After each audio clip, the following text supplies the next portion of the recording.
RTI Live News. Ask for right. నమస్తే RTI Live News కు స్వాగతం. ములుగు జిల్లా ఏటూరు నాగారం మండల కేంద్రంలోని కాంగ్రెస్ పార్టీ కార్యాలయంలో మండల అధ్యక్షుడు చిటమట రఘు ఆధ్వర్యంలో కాంగ్రెస్ పార్టీ కార్యకర్తల సమావేశం ఏర్పాటు చేయగా ముఖ్య అతిథిగా మంత్రి సీతక్క మరియు మహబూబాబాద్ ఎంపీ అభ్యర్థి పోరిక బలరాం నాయకులు హాజరయ్యారు.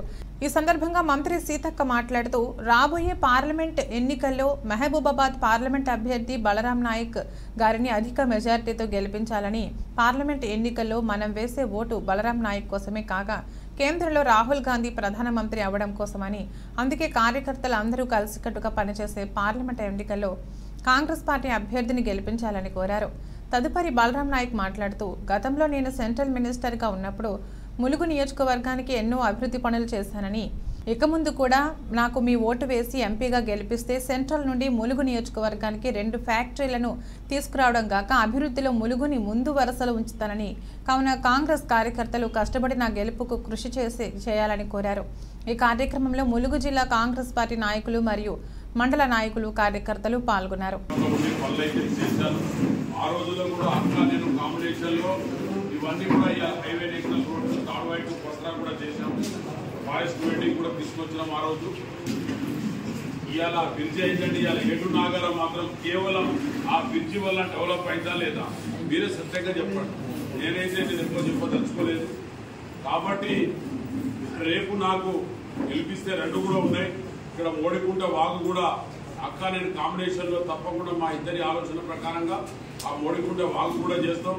ఇంకేమన్నా ఉన్నా చేస్తాం. మళ్ళీ ఐటీసీ ఫ్యాక్టరీలో కూడా 9th ప్లాంట్ వరకు పెట్టించిన దాంట్లో కూడా ఒక 200 ఉద్యోగాలు వచ్చేటట్టు ఉన్నాయి. 2,000 ఉద్యోగాలు. అలాగనే గుండాలలో కూడా ఒక 2-3 బావులు వచ్చేటివి ఉన్నాయి. బొగ్గుగల్లు ఇక్కడ కూడా వచ్చేటివి ఉన్నాయి. కాబట్టి ఎంప్లాయ్మెంట్ కూడా పెంచుతాం. దానితో పాటు అక్కతో పర్మిషన్ తీసుకొని కూడా మేము కంపల్సరీగా ఒక 2 ఇండస్ట్రీ తీసుకురావాలని నాకు ఉంది. ఒకటేమో బ్యారేగాన్ చెప్పుల ఫ్యాక్టరీ నియోజకవర్గానికి ఒకటి. ఎందుకంటే మునియప్ప గారని కర్ణాటకలో మంత్రి ఉన్నాడు. ఇప్పుడు ఆయనే ఒక్కొక్క నియోజకవర్గాలు 2-3 కూడా పెట్టించింది. ఆయన అది తీసుకొస్తే మహిళలకు వీడియోస్కు మాత్రం 2 షిఫ్ట్లు వస్తాయి. వాళ్ళు ఇచ్చే ఆ కండిషన్లో ఇస్తారు. నైట్ షిఫ్ట్ మాత్రం జెంట్స్కి ఇస్తారు. అది తప్పకుండా అక్కడ పర్మిషన్ తీసుకొని చేస్తాం. వెంకటాపూర్లో నర్స్ కాలేజ్ కూడా శాంక్షన్ చేయించి ఉన్నది. దానికి డిస్టర్బ్ చేయలేదు వాళ్ళు. కొద్ది గొప్ప మందలు ఇచ్చినా కూడా అది అయిపోవు. అవన్నీ కూడా నేను అక్క లోకల్గా అన్ని చూసుకుంటుందాక నేను నా సెంట్రల్ గవర్నమెంట్ తీసుకొచ్చేది ఇంకేమైనా తీసుకురావాలన్నా మీకు తీసుకొచ్చి మాత్రం నేను తప్పకుండా మీకు చేస్తాం. బీజేపీ ప్రభుత్వం ఏం చేయదు. బీఆర్ఎస్ అయితే అయిపోయింది. ఆల్ ఎమ్మెల్యేస్ కూడా వచ్చేసింది. వాళ్ళది ఏమీ లేదు. వాళ్ళకి అక్కడ నమ్మేటట్లేదు, ఇక్కడ నమ్మేటట్లేదు వాళ్ళకి.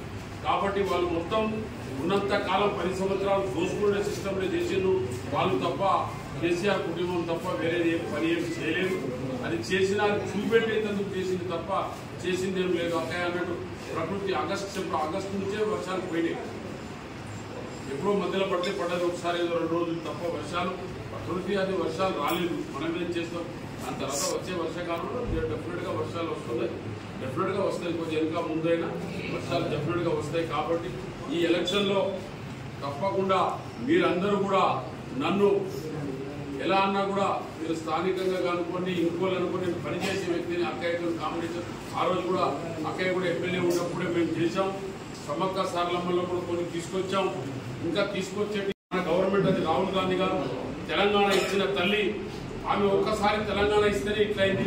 ఆయన కొడుకును కూడా ప్రైమ్ మినిస్టర్ చేయాలని ఒక్కసారి అక్క అన్నట్టు ఆమె కూడా జోలి పట్టి నేను కూడా ఒక్కసారి ఆయన ప్రైమ్ మినిస్టర్ చేస్తే ఆయన కొడుకు బలహీన వర్గాలకు చేయాలనే ఒక కాన్సెప్ట్ అయినది. కొన్ని ముఖ్యమంత్రులు చేసేది ఆయన. ఇలా చాలా మందికి మన హిమాచల్ ప్రదేశ్ లో ఒక యూత్ ప్రెసిడెంట్ నుంచి వచ్చిన ఆయన ముఖ్యమంత్రి చేసేది. వాళ్ళ ఆయన బస్ డ్రైవర్.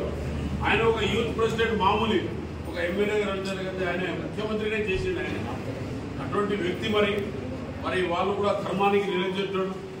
వాళ్ళు పడుగు బలహీన వర్గాలకు మనలాంటి ఏజెన్సీ ప్రాంతంలో ఉన్న వ్యక్తులకే ఎక్కువ లైక్ చేస్తారు. వాళ్ళు ఎవరైనా మాట అన్నా కూడా వీళ్ళకి అందుబాటులో లేక వాళ్ళ మాటలు నేర్చుకున్నారని కూడా మనం పడుగు బలహీన వర్గాలు కింది వర్గానికి చేసే వ్యక్తి. కాబట్టి దయచేసి ఒక్కసారి కూడా ఆయనకు అవకాశం ఇవ్వాలంటే మనం అందరం కూడా చేతి గుర్తుకు నాకు కూడా మీరు ఓటేయాలి. మీరు ఓటేస్తారని నమ్ముతూ మీకు ఆశిస్తూ మీకు నేను గౌరవంగా 2 చేతులు ఎత్తి జోడిస్తున్నాను. ఇవాళ నెహ్రూ తండ్రి అగర్భ శ్రీమంతుడు మోతీలాల్ నెహ్రూ మరి వేల కోట్ల ఆస్తిపడు. కానీ ఈరోజు మరి రాహుల్ గాంధీకి సొంత ఇల్లు కూడా లేదు, గవర్నమెంట్ క్వార్టర్స్లో ఉంటున్నారు. వాళ్ళ అమ్మాయినా వాళ్ళైనా అంటే జనంలో అందరిలో వాళ్ళ సంతోషమే మా సంతోషం. నాయకుడు సంతోషం ఎక్కడ ఉంటుందంటే జనం సంతోషంలోనే పాలకుడు సంతోషం అంటారు. అట్లా ఇందిరాగాంధీ కాలం నుంచి నెహ్రూ కాలం నుంచి ప్రజల సంతోషమే మా సంతోషం, ప్రజలకు ఇల్లు కట్టేయడమే మాకు ఇల్లు ఉన్నట్టని భావించి ఇందిరమ్మ ఇళ్ల పథకం, పక్కా ఇళ్ల పథకము ఇట్లాంటివన్నీ కూడా నడుస్తాం. కాబట్టి వాళ్ళ బీజేపీ వాళ్ళు అంటారు మన కుటుంబ పార్టీ. అసలు ఆయన వ్యక్తి పార్టీ. దాదాపుగా ఇప్పటికి అంతకుముందు 15 సంవత్సరాలు ముఖ్యమంత్రి చేసిండు, ఇప్పుడు 10 సంవత్సరాలు ప్రధానమంత్రి. ఇంకా అవసరమైన 25 ఏళ్ళ నుంచి మోడీ గారు ఉన్నాడు పదవులలో. మరి వీళ్ళు 30 ఏళ్ళ నుంచి 35 ఏళ్ళ నుంచి ఏ పదవులలో లేకుండా ప్రజల మధ్య ఉన్నారు. కాబట్టి వాళ్లకు మన నాయకుడుకున్న తేడా. మరి అక్కడ రాహుల్ గాంధీ గారిని ప్రధానమంత్రి చేయాలంటే ఖచ్చితంగా మన పార్లమెంట్ నుంచి కూడా మనం బలరామన్న చేయి గుర్తు వేసే ఓటు రాహుల్ గాంధీ గారికి వేసే ఓటు. ఇక్కడ మనం బలరామన్న చేయి గుర్తు వేసే ఓటు, అక్కడ రాహుల్ గాంధీ గారికి వేసే ఓటు. రాహుల్ గాంధీ దాదాపుగా 1.5 కాలంగా మొత్తం నిత్యం జనంలోనే ఉంటాడు. ఎక్కడ బయటికి పోలేదు. పాదయాత్ర చేసిండు, న్యాయయాత్ర చేసిండు. మరి ఎప్పుడు ఎంత సింపుల్ గా ప్రజల కోసం వాళ్ళు పనిచేస్తున్నారు. దయచేసి పోయినసారి కంటే కూడా ఎక్కువ కష్టపడతాం. మనం ఇచ్చినటువంటి గ్యారంటీలు అన్నీ కూడా మరి ఒకటి ఇళ్ల పథకం ఆల్రెడీ స్టార్ట్ చేస్తున్నాం. 200 యూనిట్ల కరెంటు ఆల్రెడీ 0 బిల్ వస్తుంది. మరి ఉచిత బస్సు ప్రయాణం నడుస్తుంది. ఉద్యోగ నోటిఫికేషన్ దాదాపు ఇప్పటికే 35,000 వరకు ఉద్యోగాలు ఇచ్చి 30,000 ఇచ్చి ఇంకా 5-6 వేలకు మన నోటిఫికేషన్ కూడా ఇవ్వడం జరిగింది. ప్రతిదీ కూడా ఒక్కొక్క వాగ్దానం మనం అమలు చేస్తూ ఉన్నాం. కాబట్టి ఇచ్చిన మాట ఏది కూడా చేయగలిగేదే చెప్తాం, చెప్పేదే చేస్తాం. ఇదే కాంగ్రెస్ గ్యారంటీ. చేయగలిగేదే చెప్పేదే చెప్పింది చేస్తాం. ఇది కాంగ్రెస్ గ్యారంటీ. కాబట్టి చాలా టీఆర్ఎస్ వాళ్ళు వీళ్ళు ఏం చేయొద్దు, మేము బదనం చేద్దామని అట్లా ప్రయత్నం చేస్తాం. కానీ ప్రజలు అర్థం చేసుకుంటున్నారు. మనం కూడా గ్రామాన చెప్పాలి. వర్షాలు ఎప్పుడు పోయినాయి? టీఆర్ఎస్ గవర్నమెంట్ ఉన్నప్పుడే పోయినాయి. ముందుగానే ఈసారి వర్షాలు పోయినాయి. ఎప్పుడు ఆగస్టులో పోయినాయి. మనకు ఉన్నాయి వరద తర్వాత వానలు. మరి దానికి కూడా మనల్ని అంటారు. వాస్తవానికి అది ప్రకృతి. అది మీ గవర్నమెంట్ ఉన్నప్పుడే వానలు తగ్గిపోయినాయి. దానికైనా కూడా మరి రైతులకు కానీ ఎట్లా వీలైతే అట్లా ఖాళీ చేసిపోయింది. జీతాలు చెల్లిన పరిస్థితి ఉన్నా కూడా అన్ని ఖర్చులు తగ్గించుకొని మనం జీతాలు కానీ తర్వాత అన్ని డెవలప్మెంట్ ఫండ్స్ కానీ అన్ని చేస్తా ఉన్నాం.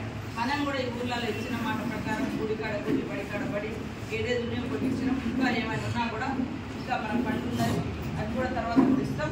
మీరు అందరూ కూడా దయచేసి నాకు ఎందుకంటే నేను వేరే జిల్లాలకు ఇన్ఛార్జ్ ఉన్న ఆదిలాబాద్కు, తర్వాత ఇక్కడ మన సొంత నియోజకవర్గం మహబూబాద్ పార్లమెంటు, మన ఇన్ఛార్జ్ ఆదిలాబాద్ పార్లమెంట్, ఈ 2 బాధలను మనం ఫుల్గా గెలిపించి రాహుల్ గాంధీ గారికి మరి కానుకగా అంటే ఆయన మీద ఎంత అభిమానం ఉంటుందో వారికి కూడా మన లాంటి ఏరియాల మీద మన మీద ఎంత ఉంటుందో మీకు తెలుసు. పోయినసారి కూడా మన ఏరియాకి వచ్చి నన్ను ఎన్నికల్లో గెలిపించాలని మొదటి ప్రచారం కూడా మన ములుగు నుంచే స్టార్ట్ చేసారు. మరి రామప్ప నుంచి రాహుల్ గాంధీ గారు, ప్రియాంక గాంధీ గారు ఆ రకంగా మన ఎన్నికల వేరీ అనేది సక్సెస్ అయింది.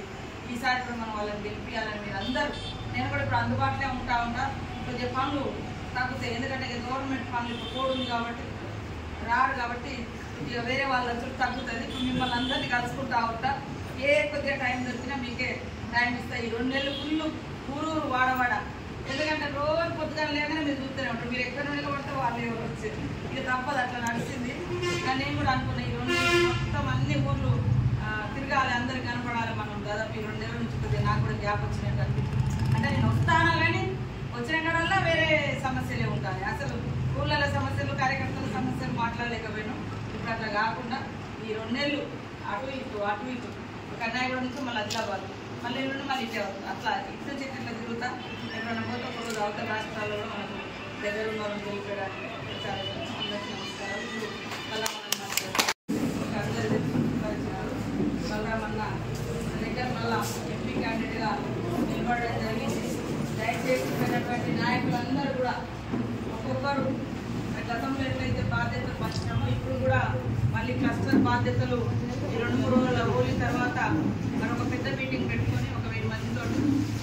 ఆ మీటింగ్ సందర్భంగా కూడా మమ్మల్ని అందరినీ పిలిచి బాధ్యత ఇవ్వడం జరుగుతుంది. ఇప్పుడైతే దయచేసి సోషల్ మీడియాలో కానీ వాట్సాప్లో కానీ మనం కూర్చున్న కాడ కానీ ఒక చర్చ అనేది చేయాలి.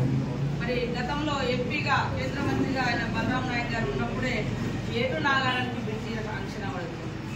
అప్పుడే వచ్చింది వాస్తవం. ఈ మొత్తం పెద్ద రోడ్ అక్కడ దాకా ఇవాళ మండలాలలో కస్తూరిబాలు కానీ మోడల్ స్కూల్ కానీ జూనియర్ కాలేజీలు కానీ అంగన్వాడీ సెంటర్స్ కానీ అదేవిధంగా డీలర్ షాప్ సేల్స్ డిపోలు కానీ ఇట్లా అనేక మరి సెంట్రల్ గవర్నమెంట్లో దాదాపు 2000 కోట్లకు పైగా ఆ రోజు మన గవర్నమెంట్ ఉన్నప్పుడు ఇటు భద్రాచలం కానీ పినపాక కానీ మన ములుగు కానీ ఇవి ఏరియా అంతా మీకు రోడ్లు వచ్చినాయంటే ఆనాడు పెద్ద ఎత్తున వారి ఆధ్వర్యంలో కాంగ్రెస్ ప్రభుత్వం సోనియా గాంధీ గారు నాయకత్వంలో మనకు రావడం జరిగింది. మరి ఈ 10 సంవత్సరాల కాలంలో బీఆర్ఎస్ కాలం వారు సెంట్రల్ నుంచి ₹1 కూడా తీసుకొచ్చింది లేదు. ఇప్పుడు బీజేపీని 10 ఏళ్ళు చూసిన జనాలు ప్రజలకు అర్థమైపోయింది. వాళ్ళు ఏం చెప్పుకోవడం తెలియక ఏమనంటే రాముడి పేరుతోటి వస్తున్నారు. కానీ దేవుని అందరం మొక్కుతాం, కానీ ప్రభుత్వం ప్రజలకు ఏదైనా చేయాలి కదా, ఏం చేయలేదు. ఇప్పుడు ఆల్రెడీ ఇంతకుముందు ఆమె ఎంపీలో చేసింది. మరి బలరాం నాయక్ గారు చూపించిన పనులన్నీ అనేక మీ ఊళ్ళో చూపించగలరు. మరి వాళ్ళ గవర్నమెంట్ మనకి ఏం చేసింది, వాస్తవానికి సెంట్రల్లో వాళ్ళు ఏం చేసింది అనేది ఒక్కసారి చూసుకొని ఒకే ఒక్క మాట మనందరిది ఒకటే, రాహుల్ గాంధీ గారిని ఒక్కసారి ఒక్క అవకాశం రాహుల్ గాంధీ గారిని ప్రధానమంత్రి ఒక్క ఛాన్స్ అడుగుతున్నాం. ఎందుకంటే 35 సంవత్సరాలు అవుతుంది రాజీవ్ గాంధీ చనిపోయి. ఆనాటి నుంచి ఈనాటి వరకు వాళ్ళ కుటుంబంలో ప్రధానమంత్రి పదవులలో లేదు. ఏమన్నా అంటే బీజేపీ వాళ్ళు కుటుంబ పార్టీ అంటే రాజీవ్ గాంధీ గారు చనిపోయి నెహ్రూ గారు చనిపోయిన తర్వాత ఇందిరాగాంధీ వచ్చింది. ఇందిరాగాంధీ చచ్చిపోతే రాజీవ్ గాంధీ వచ్చింది. రాజీవ్ గాంధీ చనిపోయిన తర్వాత సోనియా గాంధీ, ప్రియాంక గాంధీ, రాహుల్ గాంధీ కష్టపడుతున్నారు. వాళ్ళ త్యాగాన్ని మోసుకొస్తాను. రాజకీయం అంటే వాళ్ళ త్యాగం మోస్తాను. వాళ్ళ పేరును వాళ్ళు చేసిన త్యాగాలను గుర్తుంచుకునే విధంగా